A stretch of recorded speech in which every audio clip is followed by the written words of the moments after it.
Hi Warangal. Warangal దగ్గర మేము మా ఫ్రెండ్స్ కలుపుకున్నప్పుడు ఎప్పుడు ఒక మాట అనుకుంటాం, వరంగల్లో మనం ఎవ్వనయ్యకినం అని. అంతేనా? వరంగల్లో మనం ఎవ్వనయ్యకినం. ఇది చాలా పాజిటివ్ ప్లేస్, భద్రకాళం ఉన్న ప్లేస్. ప్రతి మంత్ ఇక్కడ మెడిటేషన్కి వస్తుంది. So I'm very happy to start the promotions here. మనకిప్పుడు భీమా దీంట్లో ఛాన్స్ ఇచ్చిన హర్ష గారికి ఫస్ట్ ఆఫ్ ఆల్ చాలా థ్యాంక్స్. అండ్ గోపీచంద్ గారి గురించి ఒకటి చెప్పాలి. గోపీచంద్ గారితో మీ వర్కింగ్ ఎక్స్పీరియన్స్ ఎట్లుంటుందని ఎవరు అడిగినా నేను చిన్న స్మైల్ ఇస్తా, ఎందుకంటే ఆయన ఎప్పుడు నవ్వుతూనే ఉంటారు.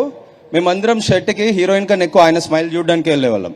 Seriously so positive unaffected smile. ఎందుకంటే భీముడిని కూడా విషం ఇచ్చి పాతాళంలోకి పంపించినా కూడా 1000 ఏనుగుల బలంతో పైకొచ్చాడు. అలాంటి వాడే మా భీమా. సో గోపీచంద్ ఫ్యాన్స్కి విశ్వవ్యాప్తంగా ఉన్న మా దోస్తులందరికీ ఒకటే చెప్తున్నా, మార్చి 2 బట్టలు కొనుక్కోండి, ఎందుకంటే ఇంటర్వెల్కే ఒక బట్టలు చింపుకుంటారు. తర్వాత సెకండ్ హాఫ్ కూడా చూడాలి కదా. ఈసారి తాండవం మార్చి 8 రోజు భీముడు చేస్తాడు. ఎందుకంటే మనకు కామెడీ కావాలంటే ఇన్స్టాగ్రామ్లో చూస్తాం, కౌంటర్లు పంచులు కావాలంటే సుమక్క ప్రోగ్రామ్స్ చూడొచ్చు. కానీ గూస్ బంప్స్కి కేర్ ఆఫ్ అడ్రస్ గోపీచంద్ గారి సినిమాలు. రోమాలు గుణపాలు అవుతాయి. అలాంటి సీన్లు 2 దశాబ్దాలుగా ఒక మనిషి ఇలాంటి కటౌట్, మొగోళ్ళకి చూస్తే ఇలా ఉండాలిరా అనిపిస్తుంది, ఆడవాళ్ళు చూస్తే ఇలా కావాలరా అనిపిస్తుంది. అలాంటి కటౌట్ 2 దశాబ్దాలుగా మెయింటైన్ చేస్తున్నారంటే నార్మల్ విషయం కాదు. సో ఆయన కోసమే మేమందరం హర్ష గారి సారథ్యంలో ఇంత పనిచేసాము. స్టార్టింగ్ ఏప్రిల్లో ఒక ఫోన్ కాల్తో స్టార్ట్ అయింది.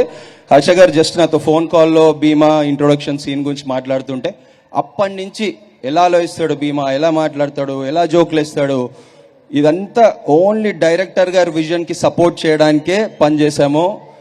ఆయన మాత్రం కంటెంట్ కొంచెం దాటినా కూడా ఒప్పుకోడు. అంత క్లారిటీ ఉన్న డైరెక్టర్ హర్ష గారు. అస్సలు కొంచెం స్క్రీన్ ప్లే దాటినా కూడా అంత పక్కా క్లారిటీతో ఉన్న డైరెక్టర్ నేనెక్కడ అంటే ఈ మధ్య కాలంలో దొరకడం మనకు అదృష్టం. కృష్ణదేవరాయలు గారు కూడా కన్నడ వారే, దేశ భాషలందు తెలుగు లెస్స అన్నారు. సో మన తెలుగుని రెస్పెక్ట్ చేసే ఎవ్రీ పర్సన్ని మనం రెస్పెక్ట్ చేస్తాం. సో లాస్ట్గా ఒకటి చెప్తున్నా, మనం ఇప్పుడు నెట్ఫ్లిక్స్లో శాండ్విచ్లు, బర్గర్లు అట్లాంటి ఫారెన్ సినిమాలు అయిపోయినాయి. ఆవకాయ విత్ వెన్న పూస తిందాం. చాలా రోజులు అయింది ఇట్లాంటి క్వింటిసెన్షియల్ తెలుగు సినిమా చూసి. దీంట్లోని యాక్షన్ మొత్తం ఆవకాయ లాగా ఉంటుంది, దీంట్లోని సోల్ వెన్నపూస లాగా ఉంటుంది, మజా వస్తుంది.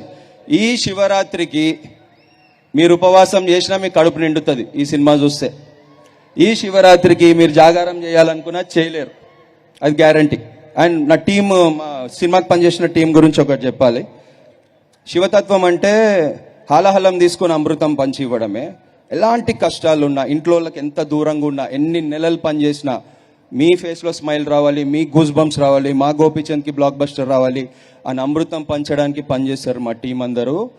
వాళ్ళందరి పేరెంట్స్ ఈ సినిమా చూసి చాలా ప్రౌడ్గా ఫీల్ అవుతారు, గ్యారంటీ అది. ఎందుకంటే చేశా కాబట్టి చెప్పట్లేదు, ఈ సినిమా చూసా కాబట్టి చెప్తున్నా. మార్చి 8 శివరాత్రి రోజు బాక్స్ ఆఫీస్ ఊచకోత, థియేటర్లో విజిల్స్ మోత, ఇది guarantee. Bheema. Hara Hara Mahadev. Thank you. Thank you, Arju garu. And thank you, Malavika, for looking so beautiful and giving life to Vijaya. That and other.